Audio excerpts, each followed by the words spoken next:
I have never liked Minecraft factions, which is unfortunate because the idea is right up my alley and on paper it sounds pretty solid. At least it did in 2011. Ever since then, the rules have changed, and so everything's just a lot different and not fun. There's a lot of problems with modern factions, and it's just not what I want to see out of the idea behind factions. There's so many possibilities with the idea behind it, but everyone's playing this really terrible version of it. I don't know how else to say it, it's just really bad. I'll explain why I think it's really bad, but TheMisterEpic actually had a pretty good video that I'll have linked in the description that explains sort of where factions went downhill. But what this video is what I want out of Hytale factions, because I think Hytale, the kind of game Hytale is, how survival is going to work in Hytale, is going to change some things, and I think it could work really well with the idea behind factions, and I want to explain how I think factions should work when we start messing around with Hytale servers, when we start experimenting with new ideas, and when we start deviating from the norms that Minecraft set, because it's a blank slate. We don't have to touch anything Minecraft did. So yeah, that's what this video is all about. Okay, first of all, it makes sense to have to claim land so people can't just mine through your walls, at least in Minecraft. It is way too easy to mine through blocks with even just your fist in Minecraft. Heck, it takes just over 8 minutes to punch out 2 blocks of obsidian. 8 minutes to break out the strongest block in the game is kinda silly. However, requiring TNT to break through bases isn't a great solution either. TNT breaks everything. When obsidian is objectively the best block to build your base with, it's just stupid to use anything else. Making a big cool fortress is completely useless if it's not completely wrapped in obsidian and a layer of water. This essentially just makes every single base the exact same, save for the giant, grandiose creations that are actually pretty cool, but only because there's only one way to make an obsidian cube with a water coating even better. Just add more layers. More obsidian, more water. And while these certainly look impressive and take a fair amount of work, they're definitely not what come to mind when I imagine Minecraft survival bases. I want big castles, entire kingdoms of claimed land just for farming or livestock, or even control of other users or smaller factions if it's a more roleplay heavy server, living within their walls because they know they can provide refuge or resources. This kind of thing just isn't possible in Minecraft because it's way too easy to build over walls and explode walls that aren't made of obsidian, not to mention farming and livestock aren't actually important in factions, it's mob spawners, which I'll touch on more later. I think bases should be viable of all shapes and sizes of materials. It should not be so easy to obtain powerful explosives that blast through a wall in no time. I think all blocks should be a lot stronger, especially those you would see on an actual castle wall of sorts. Of course, this should also be more difficult to obtain for balance.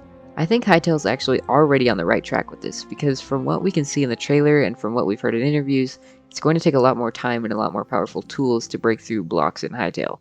I think that larger bases with more faction members should require a larger army to raid it. I think there should be an incentive to get more players on your side, to get more people working on something. And right now, the best idea I have to fix this is to incentivize PvP more. Actually get people fighting. Right now, Minecraft PvP is just insufferable. It's just clicking and clicking and clicking for 20 minutes. There's no meat to it. There's no even a lot of visual feedback. There's no weight to it either because people can just do /kit and get gear. It is way too easy to get the best stuff like enchanted diamond armor and enchanted golden apples. The way they make gear more powerful is it just takes longer and longer to kill someone. It's not fun. I want the combat to be how you would expect survival combat to be, not gods poking each other with needles until eventually, after years and years, one of them runs out of golden apples or their armor breaks. What I want is skill to be involved. Now I know that's just a side effect of 1.8 PvP, which is why Hytale, that there's so much more we can do with Hytale. Not only that, I hope in Hytale factions there's going to be a lot more different kinds of explosives, different tools at your disposal. Like at least like grenades that you can throw, RPGs, I don't know. Of course, these would be bound to the the setting of Hytale, the fantasy kind of steampunk at most setting of Hytale. I'm thinking, I don't know, smoke grenades, flashbangs, just spice it up more. We can iron out the details later, but you get what I mean. I want more than just TNT, because right now in factions, there's more powerful TNT, just TNT that breaks stuff a little faster, but there's nothing more viable than just TNT. And so, yeah, I want more options. That's what I want it to also be interwoven with the PvP a little. Back to land claiming. Maybe you can't claim land within a chunk-sized distance of another faction's land, or maybe we could use a rust tool cupboard kind of idea. That would put some more distance between what people can build and the actual wall. This would make building realistically sized walls a lot more viable because people can't just build straight over it. But it would also give some great potential for weapons of siege to be created, and a lot more creative ways of flying over a base's walls that are actually possible in Hytale and not in Minecraft. Essentially, I'm not saying it should be harder to raid bases, I'm saying we need more creative options for raiding bases, and more realistic looking bases with more creative options for building them. I just want to prevent every single base looking the same, like it does in Minecraft factions. And now, I am a little more of a role-playing guy. With what I want out of factions, I want to have more realistic-looking castles. But that's not to say I don't want other kinds of bases to exist. Ideally, building an underground base, or even even a giant obsidian water-covered cube. Ideally, every kind of base would be viable. Right now in Minecraft factions, that's not the case. I want to have more options for creativity. Second of all, the economy of faction servers. It is way too easy to get stuff into factions. Many servers let you use a simple console command like /kit starter to instantly get a full set of iron armor and tools. Not only that, but you usually start out with a fair amount of money, and loot crates you get from voting for the server every day can really build up, or at the very least they can give you a really good head start, making it that much easier to obtain the best stuff really early on. The game becomes a lot less about surviving and a lot more about raiding other bases, which is fine, but I don't think that change should happen so early on in the game. A one-person faction shouldn't be able to build a full base out of the strongest material in the game just days after joining it for the first time by buying crates, by donating to the server, because that's what we call pay to win. It should take a lot more work to get these resources, and it should require actual coordination with other faction members to be able to obtain strong blocks and build a base with them. Another problem that arises with the economy in faction servers is the shop and money system.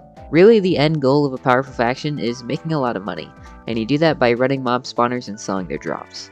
This kind of makes sense with how the rest of Minecraft factions is, but it ends up completely messing up the economy of these servers. What ends up happening is the richest and most powerful factions have the money to buy more mob spawners, exponentially increasing their revenue and widening the gap between big factions and small factions.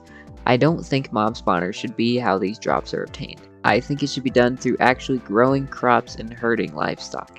Maybe you'll have to buy a couple sheep or some seeds from another large faction that's making money off that if there are no animals in the area you want to build your base in. With this method in place, the whole economy is run by the players themselves, since those seeds and animals started out being found in the wild or bred by a faction. Plus, it would encourage actually friendly relations with other factions, creating more complex relationships and even diplomacy if applied on a larger scale. It would also encourage more realistic methods of herding, feeding, and providing shelter to said animals. At least, more realistic than waiting for them to pop out of a magic box. I'll talk more about relations between factions in the next section.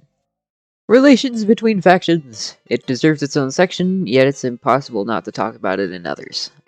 I have more ideas regarding trading and diplomacy that I'll talk about, but I want to preface this section by saying that teleport commands such as /home and /back need to go, at least in my ideal version of factions. It is way too easy to zip around the world, and it robs the players of natural interactions with other factions. I think that if players had to walk places and couldn't just use a console command to open their faction's vault from anywhere in the world, it would make every interaction much more meaningful, and planning things out and coordinating with other people will become much more powerful. One of the most charming things about this kind of system in large servers is people naturally work together and create paths for other people between landmarks. People place signs giving directions, people draw up maps and give them to players who need them. There's so much potential for organic, dynamic interactions between players that aren't just, you look like you have cool stuff, so I'm gonna blow up your base. People would create their own large social hubs for others. There would actually be a big incentive to do so for far more powerful factions. Whether it be territory control, building relationships with other powerful factions, taxes, I don't know. There are just so many possibilities for players to decide what path they want to go on.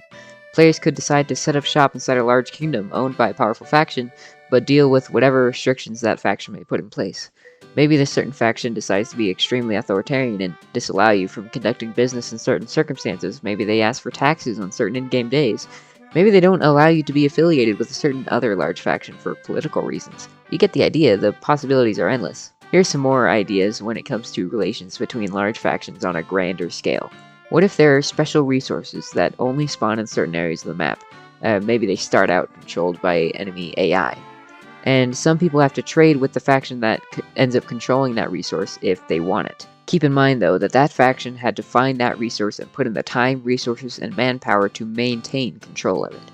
And if another large faction wants to take control of that resource, they need to put in their own work to make an army powerful enough to take down the faction in control, or be good enough at diplomacy to buy the land from them and make it a part of their own faction. Maybe the faction controlling that resource is really generous. Maybe they're a creepy cult that's really selective about who they deal business with. Maybe they get into trouble with other factions often, so it's risky to do trade with them if you want good relations with the faction they get into trouble with. There's just so many options. You get the idea. I want more natural roleplay, sort of. And roleplay wouldn't be completely necessary. I'm sure there would be much more PvP-focused servers, but even the PvP-focused servers, ideally, would at least make the game a little more difficult or creative.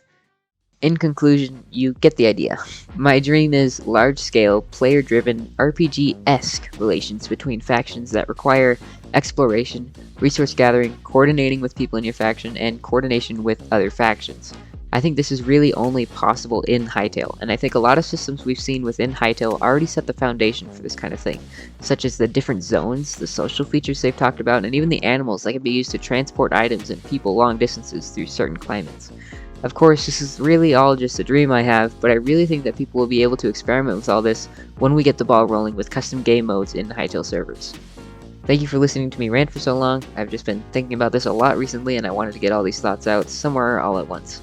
Let me know what you think. This is one of the first videos I made of this style, so I would like to hear your feedback, and let me know what you think about my ideas. That's all for now. See ya.